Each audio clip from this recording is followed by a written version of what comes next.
"If you've got the balance, I'll pay you double," the manager mocked, and laughter erupted across the branch. It was just another glossy morning at Crestline Bank in downtown Chicago. Marble floors shining, air conditioning sharp as ice, clients in tailored suits striding as if they owned the place. And then through the revolving glass door walked a 70-year-old farmer of sorts, straw hat faded, plaid shirt threadbare, boots worn thin. Henry Walker looked like a shadow misplaced in that temple of wealth. When he asked to wire $18 million before 2 p.m., silence fell like a dropped curtain. No one there imagined who he really was, or the destiny his presence was about to carve into every soul inside that lobby. Before we begin this emotional story, tell us in the comments from which city you are watching, and don't forget to leave your like to keep following us. Crestline Bank gleamed under the Monday sun, its polished stone floor shining like a mirror. Phones rang, heels tapped, and the air smelled faintly of ink and sanitizer. At the entrance, a man in a straw hat and faded plaid shirt stepped inside, drawing glances the way silence interrupts a crowd. Chloe Parker, the receptionist, leaned over her desk, lips curling. "Sir, this line is for private banking." Her words floated like perfume, but the smirk behind them stung sharper. Two suited clients turned, amused. One adjusted his diamond cufflinks, the other whispered something that made them both chuckle. Henry Walker, 70 years old with boots older than some of the interns, simply nodded. He didn't speak, didn't defend himself, just removed his hat briefly to let a cleaning lady with a yellow cart pass. She blinked at the small gesture, murmured, "Thank you," and moved on. From his glass office, branch manager Ethan Brooks spotted the scene. He straightened his blazing red tie and strutted forward. "Morning," he said, pen twirling in his fingers. "Checking your savings?" His tone held the softness of velvet stretched over steel. Henry lifted his eyes, calm as lake water. "I need to wire $18 million before 2 p.m. The lobby froze. A pen dropped. Chloe's hand flew to her mouth. One client barked a laugh. The other shook his head like it was theater. Sandra Hill, the supervisor, folded her arms tight, already anticipating the show. Ethan's brows shot up. Then, with a laugh meant to sting, he declared, "If you've got the balance, I'll pay you double." He turned his head, and the room broke into laughter. Even Mark Davis, the security guard, shifted awkwardly, caught between duty and disbelief. Henry placed a small canvas pouch on the counter. The thud silenced a few chuckles. "I'll need the ABA number," he said, voice steady. His hands rested on the pouch, nails short, skin weathered by sun and years. Maya Lopez, a teller nearby, froze at her terminal. Policy allowed high-value transfers for long-standing clients. But before she could speak, Ethan waved a hand. "Not so fast. There are protocols." He dragged the word like a leash. Forms, identification, proper attire. His eyes flicked to the plaid shirt. The suited clients smirked louder. "Homeless man with Wall Street dreams," one muttered. The insult landed sharp. The cleaning lady paused her cart, watching quietly. Henry bowed his head slightly, reading the brass plate on the counter. "Ethan Brooks, branch manager." "I appreciate your time," he said softly, "but I do need it done before 2. Ethan slid a numbered ticket toward him like tossing scraps. "Take a seat. Real clients first." Henry accepted without a word. Hat low, shoulders calm, he waited. Across the room, a glossy brochure caught a gust from the revolving door. Its bold title slapped against the marble counter, "Dignity for every customer," and suddenly the laughter sounded thinner. The waiting area hummed with air conditioning and muffled conversations. Henry sat in the corner chair, ticket folded neatly in his palm, his straw hat balanced on his knee. He didn't fidget, didn't glance at the clock, just breathed slow, as if time itself was his to command. Across the lobby, Ethan Brooks leaned against the counter, playing to his audience. $18 million, he muttered with a grin, just loud enough.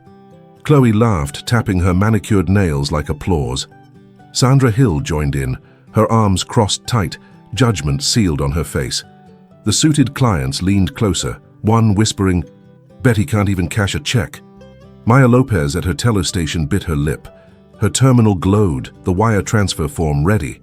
She had handled transfers in the millions before, for corporations, hedge funds, clients with names carved on buildings. But something in Henry's stillness disturbed her. It wasn't desperation, it wasn't delusion. It was certainty. She leaned toward Ethan. "Sir," she whispered, "policy does allow large transfers if there's account history. We should check." Ethan cut her off with a smirk sharp enough to wound. "Maya, we don't waste time entertaining fantasies." His voice was velvet-coated steel again. "Let the gentleman enjoy his break from reality." Mark Davis, the security guard, shifted uneasily by the door. He wasn't a man who liked bullies. His hand brushed the walkie on his belt, then fell back. He watched Henry's hands, steady as stone, and something in him wanted to step in, but it wasn't his place. Not yet. Sandra scribbled notes on a clipboard, as if preparing a case file on Henry's audacity. Chloe leaned closer to Ethan and whispered, "Imagine if he really had it. You'd look like a fool." Ethan chuckled, dismissive. "Trust me. Guys like him don't walk in with balances like that. They walk in begging for overdraft waivers." Henry remained unmoved. He studied the glossy posters on the wall, smiling families, promises of trust, integrity, respect. His eyes lingered on the words, as if measuring them against the weight of the room. Minutes passed. The clients were called to their meetings, disappearing through frosted glass doors. Their laughter faded, but the sting remained. Chloe checked her nails. Sandra busied herself with paperwork. Ethan strutted back to his office, satisfied that the performance was over. But Henry's calm presence refused to dissolve. Maya noticed it most, the way he didn't shrink, didn't flinch. He was waiting, but not in the way desperate men wait. It was the patience of someone who already knew the ending. The clock on the wall ticked toward noon. Shadows stretched across the polished floor, slicing the room in half. Henry unfolded his ticket, smoothed its edges and slipped it back into his pocket like it was worth more than paper. For a moment, silence ruled the lobby. Then the phone on Sandra's desk rang, shrill and insistent. She snatched it up. "Crestline Bank, downtown branch, Sandra Hill speaking." The voice on the other end carried authority that chilled the air. She stiffened, eyes darting toward Ethan's office. It was Richard Cole, the regional director, and his voice was not amused. Sandra Hill pressed the receiver tighter to her ear, her face draining of color. "Yes, sir. Yes, Mr. Cole." Her clipped tone drew eyes from every corner of the lobby. Chloe leaned forward, trying to catch a word. Mark straightened his posture, sensing the shift. Through the glass, Ethan Brooks caught Sandra's expression and frowned. He strutted out of his office, red tie flashing like a warning sign. "What's going on?" he whispered, hand outstretched for the phone. Sandra hesitated, then surrendered the receiver. Ethan lifted it with his trademark swagger. "Richard, always a pleasure. What can I do for you today?" His laugh rang false, too loud in the marble chamber. The pause on the line stretched until even Chloe felt uneasy. Then Richard Cole's voice sliced through the silence. "Ethan, I've received a report about how your staff is handling a walk-in client, a very specific client." Ethan's grin faltered. "A report?" "Sir, with all due respect, we're simply maintaining standards. You know how people—" "Stop." Richard's voice cracked like ice.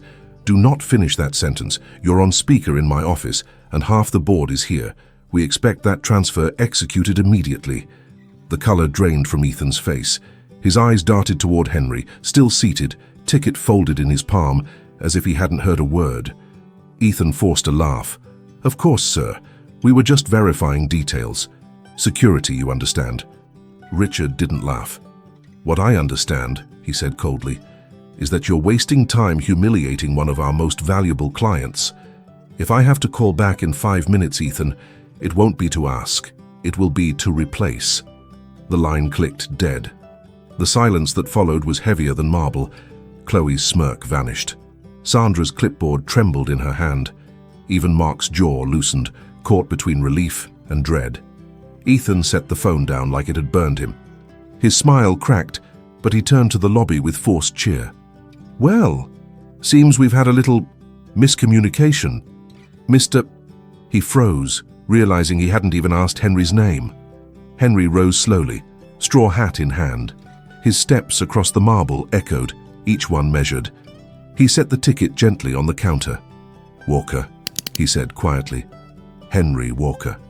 Maya's breath caught. The name tugged at a faint memory. An article she'd read, a list of shareholders, a whisper in financial circles. Her pulse quickened. Ethan cleared his throat, trying to recover.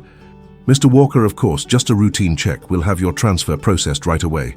His words spilled too fast, too polished. Henry's gaze lifted, finally meeting Ethan's eyes. Calm, steady, unblinking. "Thank you," he said simply. But in that moment it wasn't thanks. It was a warning wrapped in politeness. The cleaning lady paused mid-step, mop dripping on the tiles, sensing the shift in gravity. Maya straightened at her station, determination building behind her nervous eyes. For the first time that morning, the laughter was gone. What remained was the sound of a clock ticking toward 2, and the weight of a secret no one yet understood. Maya Lopez slid a stack of transfer forms onto the counter, her hands trembling just enough for the papers to flutter. "Here you go, Mr. Walker," she said softly. Her voice carried a kind of respect no one else had offered all morning. Ethan intercepted, snatching the forms from her grip. "Not those.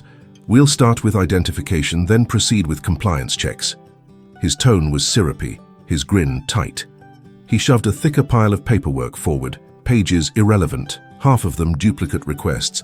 Henry studied the forms without touching them. His silence stretched long enough for Chloe to stifle a laugh behind her palm. Sandra leaned against the wall, lips pressed into a knowing smile, as though Ethan's theater was policy written in stone. Finally, Henry placed his hat gently on the counter and pulled a worn leather wallet from his pocket. Inside was a driver's license, crisp and current. He set it down, then added a small card embossed with the Crestline insignia, his shareholder identification. Maya's eyes flicked to it, her breath catching. But Ethan swept the cards up before she could speak. "We'll need more proof. Recent statements, tax forms, utility bills." His pen tapped each demand like a gavel. "Banking at this level requires rigor." Henry didn't argue. He merely folded his hands, resting them on the counter as if anchoring himself to patience. His eyes lowered to the polished floor's reflection of overhead lights, unfazed by the performance. The lobby buzzed again, phones, whispers, printers whirring. But around Henry, it felt as if the sound bent away. Mark Davis noticed it most. He leaned against his post, uneasy, watching the older man's steady composure, while Ethan stacked obstacles like bricks in a wall. A memory flickered across Henry's expression, faint as a shadow. Rows of wheat under a summer sun, a boy racing barefoot through dust, his father's voice calling from a porch. It passed in seconds, leaving only the calm surface again. Maya leaned closer, her voice trembling but firm. "Mr. Brooks' policy states that if a client has established history with the bank, we can—" "Enough," Ethan snapped, his pen slicing the air. "Do you want to run this branch, Lopez?" The question hung heavy, not rhetorical. Maya swallowed, her jaw tightening. But she said no more. Henry lifted his eyes, calm yet piercing. "I appreciate your diligence," he said, almost kind. "But time is moving. I'd like the transfer completed before 2.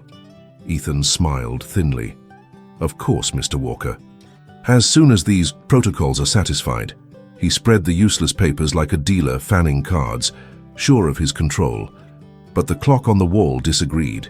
Its hands marched steadily toward the hour, indifferent to games, and in that quiet defiance of time, the room began to tilt, not in Ethan's favor but in Henry's.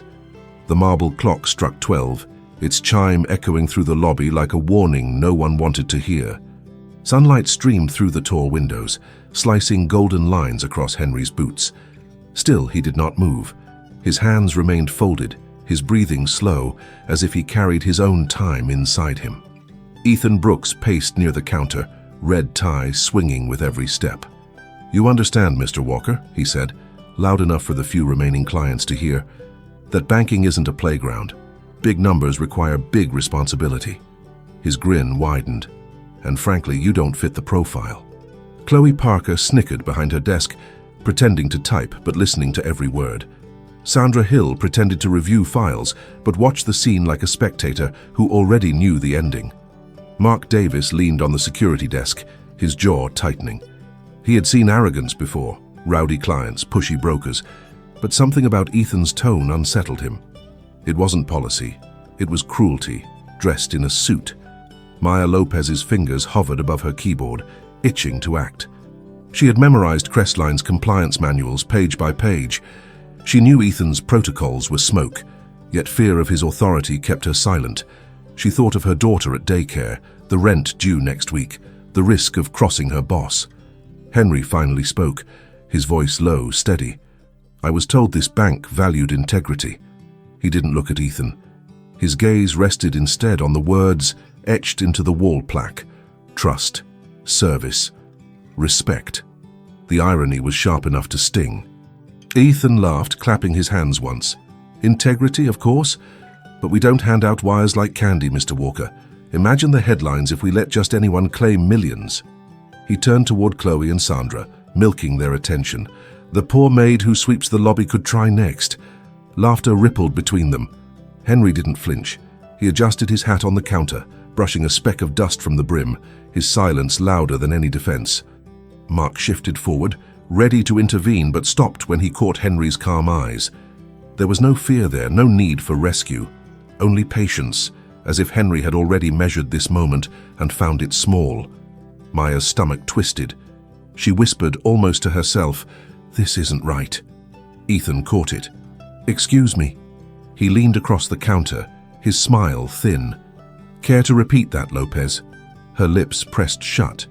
She shook her head, retreating into silence. Henry straightened slowly, his height unremarkable but his presence filling the room. "I'll wait," he said simply. His words dropped into the frozen air like stones into water, rippling through the tension. The clock ticked louder. The phones quieted. Even Chloe stopped typing, and somewhere behind the walls of this ordinary branch, power was shifting, quiet, invisible, inevitable. The phone on Sandra Hill's desk rang again, sharp, commanding, impossible to ignore. She grabbed the receiver with a brisk, "Crestline Bank, downtown branch, Sandra Hill speaking." Her expression froze. She straightened, eyes darting toward Ethan's office. "Yes, Mr. Cole." "Understood." Her voice was suddenly formal, stripped of its smugness. Ethan Brooks strode forward, irritation veiled by his polished smile. "Hand it here," he ordered, extending his palm. Sandra hesitated, then surrendered the receiver like it was loaded. "Richard," Ethan's voice boomed, too confident. "What a surprise, everything's under control here." The pause on the line stretched like glass about to shatter. Then Richard Cole's voice cut through, low and deliberate. "Ethan, I'm monitoring this situation. Right now. Do you know who you're speaking to in that lobby?" Ethan chuckled nervously, sweat forming at his hairline. "A walk-in, an eccentric gentleman making impossible requests. We're protecting the bank's reputation." "Stop!" Richard snapped. The word hit like a whip. "You are humiliating one of our largest private shareholders. If that transfer isn't executed immediately, you won't have a desk to return to." The words hung heavy, impossible to misinterpret. Across the lobby, Chloe's jaw dropped. Sandra's pen slipped from her hand, clattering to the marble. Mark Davis stood taller, his instincts finally confirmed. Henry Walker remained seated, unmoved, ticket folded neatly between his fingers. He could have been waiting for a bus, not listening to his humiliation unravel. Ethan's smile faltered, his voice thinning. "Mr. Cole, there must be some mistake." "There is no mistake," Richard cut in. "I've spoken with the board. They've been expecting this transfer, and I've been expecting you to show judgment. Instead, you've shown arrogance." The line went dead. Ethan lowered the receiver, his hand trembling despite the forced grin plastered on his face. He turned toward the lobby, every eye on him. Chloe avoided his gaze. Sandra straightened as if ready to distance herself. Maya gripped the edge of her counter, heart pounding. Henry finally stood, hat in hand. His steps were unhurried, the sound of his boots echoing in the silence. He approached the counter, set the numbered ticket gently beside Ethan's untouched stack of protocols, and said, "I believe my time has come." Ethan forced a laugh, voice cracking. "Of course, Mr. Walker. Just a misunderstanding. We'll, get that transfer started right away." Henry looked at him calmly. "It isn't about speed. It's about respect." The words landed heavier than any order Richard Cole could give. Maya reached for the terminal, determination finally breaking through fear. The form was ready, cursor blinking like a heartbeat. She exhaled, steadying her hands. For the first time all morning, the balance of power shifted, and Ethan Brooks felt it slipping through his fingers. Maya Lopez's fingers hovered over the keyboard, ready to execute the transfer. The lobby was so still that the ticking wall clock seemed to pound like a drum. Henry Walker placed his straw hat on the counter and slid a slim tablet from the canvas pouch. The screen lit, casting a glow over his weathered hands. "Before you process this," he said quietly, "perhaps we should confirm who I am." Ethan Brooks chuckled nervously, tugging at his tie. "Mr. Walker, there's no need to—" But Henry tapped the screen, and a document unfolded across the display. Audited financials authenticated by Crestline's own board. His name appeared in bold. Henry J. Walker, one of the largest private shareholders of Crestline Bank Corporation. Gasps rippled through the lobby. Chloe's lips parted, her smirk gone. Sandra Hill's clipboard slipped from her grasp and hit the floor with a flat crack. Even Mark Davis took a step closer, his breath caught. Henry scrolled again, revealing signed board minutes, correspondence with Richard Cole, and dividend records. The proof was undeniable. He wasn't a dreamer, a fraud, or a joke. He was the quiet hand that owned more of the bank than anyone in that room dared imagine. Maya's throat tightened. She had read about him in passing, an investor who shunned the spotlight, a name whispered in financial journals but never photographed. And here he stood in plaid and straw, testing the very values his bank claimed to honor. Ethan's face drained of color. He reached for the tablet, but Henry withdrew it calmly. "You've seen enough," Henry said, voice steady. "I came unannounced for a reason, to see how ordinary people are treated in this branch." The silence cut deeper than laughter ever had. Chloe muttered, almost apologetic, We didn't know." Henry's gaze moved to her, then to Sandra, and finally rested on Ethan. "That is the point," he said. His voice was calm, but its weight pressed into the marble floor. Sandra swallowed, her voice trembling. "Mr. Walker, if I may—" Henry lifted a hand, gentle but firm. "No excuses. I witnessed enough." Mark Davis, the guard, broke the tension with a low voice. "Sir, I'm sorry for how this was handled." His apology was genuine, eyes lowered in respect. Henry nodded, a small gesture of acknowledgement. Then he turned to Maya. "Miss Lopez, you knew the policy. Yet you tried to speak truth." Maya's eyes widened. Her hands shook on the counter. I only wanted to do what was right." Henry studied her, then gave a faint smile. "That will not be forgotten." The weight of his words was a sentence in itself. Ethan Brooks shifted, sweat staining the collar of his starched shirt. For the first time all morning he looked small. The balance of power had flipped, and everyone knew it. The silence in the lobby felt heavier than the stone walls themselves. Ethan Brooks' once bright tie now looked like a noose, his confidence wrung out of him. Sandra Hill clutched her clipboard to her chest, pale and rigid. Chloe sat frozen behind her desk. The smirk that had carried her all morning vanished without a trace. Henry Walker slipped the tablet back into his pouch, his movements unhurried. "I've seen enough," he said, each word precise. He turned toward the glass doors as if he might simply leave, but his gaze stopped on Ethan. "This branch does not honor its own promise of dignity," Ethan stammered, voice cracking. "Mr. Walker, I didn't mean—" The phone on Sandra's desk rang again, shrill and merciless. She answered quickly, nodding before holding it out with trembling fingers. "It's Mr. Cole," Henry gestured calmly. "Speaker, please." Sandra obeyed. Richard Cole's voice filled the lobby, cold and final. "Effective immediately, Ethan Brooks. You are relieved of your duties for discriminatory conduct. Sandra Hill, your failure to intervene makes you complicit.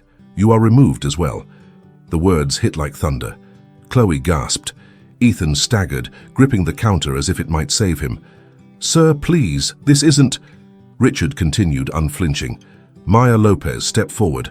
Maya's knees nearly buckled, but she obeyed. Her voice trembled. "Yes, sir. Your integrity will not be ignored. As of today, you are promoted to acting supervisor of this branch. A formal appointment will follow." Maya's eyes welled. She glanced at Henry, who gave a single nod of quiet approval. Mark Davis, the guard, stepped forward. "Sir," he said into the air, "I owe Mr. Walker an apology as well. I should have acted sooner." Richard's voice softened just slightly. "Acknowledged, Mark. That humility is what we expect here." The line clicked dead. For a long moment, no one moved. Ethan stood in the ruins of his pride, Sandra at his side, both stripped of authority. Chloe stared at the floor, afraid even to breathe. Henry placed his straw hat back on his head, his calm presence filling the space like sunlight after a storm. He turned toward Maya.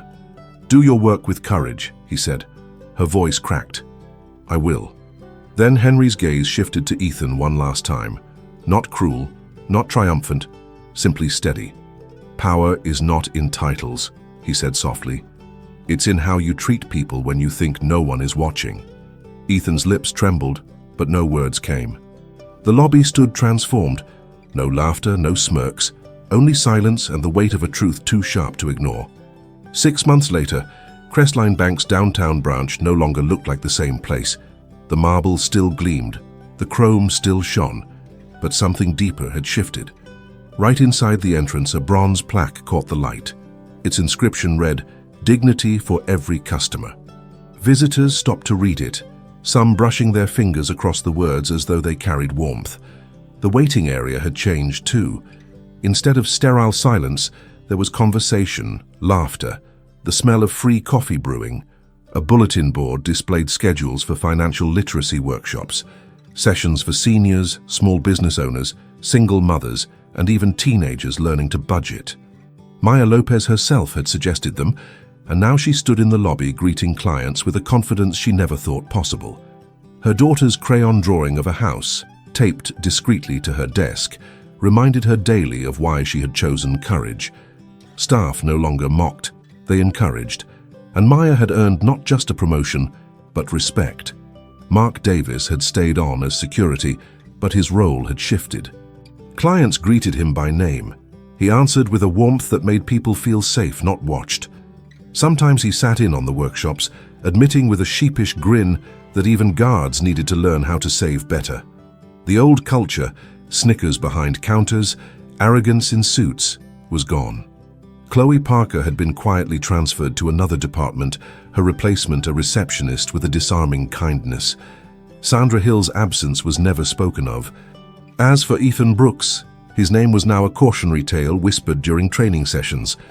Power is how you serve, not how you sneer. And Henry Walker? He had disappeared as quietly as he had come. No fanfare, no interviews. Yet his presence lingered in every corner, in every retrained glance and softened tone. One afternoon, as golden light slanted through the tall windows, Maya noticed a group of seniors entering for the free workshop. She hurried to greet them, offering water and a smile.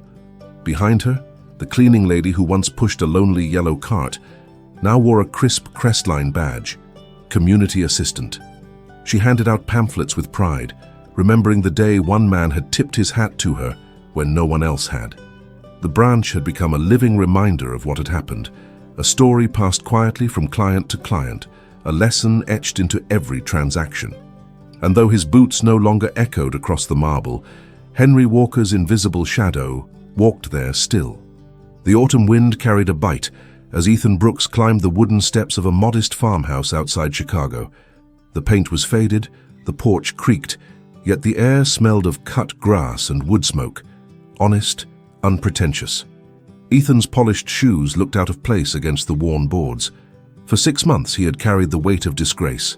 No office, no red tie, just silence and too many nights replaying his arrogance in the marble lobby of Crestline Bank. He hadn't come for a job. He hadn't come for sympathy. He had come because he could no longer carry what he had become. The door opened before he could knock twice. Henry Walker stood there, straw hat in hand, shirt sleeves rolled, his face touched by lines of both age and peace. "Mr. Walker," Ethan said, his voice thin, his throat dry. I came to apologize." Henry studied him quietly, the pause long enough to feel like judgment. Then he stepped aside. Come in." Inside, the house was simple. Framed photographs of family, shelves of worn books, the faint tick of an old clock. Ethan sat stiffly on the edge of a chair, his hands twisting in his lap. "I wronged you," Ethan admitted, his voice breaking, "not because of a mistake in protocol, because of who I had become, arrogant, blind. I thought power was in titles, in laughter at someone else's expense. I see now it was nothing but weakness." Henry lowered himself into a chair across from him, folding his weathered hands. He didn't rush to respond. His silence pressed Ethan to keep speaking. "I don't expect forgiveness," Ethan continued. "I don't want my position back. I needed you to hear me say it. I was wrong." The old man finally spoke, his tone steady, almost gentle. "You've already paid a price, Ethan. Losing a job hurts less than losing yourself." Ethan's eyes burned. "Then what do I do now?" Henry leaned back, gaze drifting to the window where golden leaves drifted past. "Start small. Treat the next person in front of you with dignity. Whether they're wearing a suit or sweeping the floor, power isn't loud, it's earned." The words settled like stones in Ethan's chest, heavy yet grounding. He nodded, unable to speak. Henry rose and offered his hand. Ethan stared at it for a moment, then gripped it tightly, feeling the strength of a man who had never needed to shout to command respect. When Ethan left the farmhouse, the sky was streaked with pink and gold. He walked down the gravel path lighter than he had in months, not absolved but changed.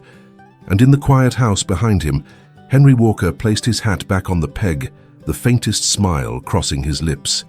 The lesson endured, not in words, but in the lives it would touch long after marble laughter had faded. In the end, what began as mockery in a marble lobby became a lesson carved into every life that witnessed it. Henry Walker never raised his voice, never demanded respect. He simply revealed the truth, and in that moment masks fell, arrogance shattered, and dignity stood taller than wealth itself. Ethan Brooks lost his position, but found something far more difficult and more valuable: the chance to rebuild himself as a man who listens before he laughs. Maya Lopez discovered that courage is often a whisper, but it can echo louder than any shout. And the branch itself transformed into a place where people were no longer measured by clothes or status, but by the simple truth that every person deserves respect. Because in the end, power isn't in titles or numbers on a screen. It lives in how you treat the stranger in front of you. And when you choose dignity, you plant seeds of hope that can outlive marble walls and golden ties. Thank you for staying with us until the end of this heart-touching story.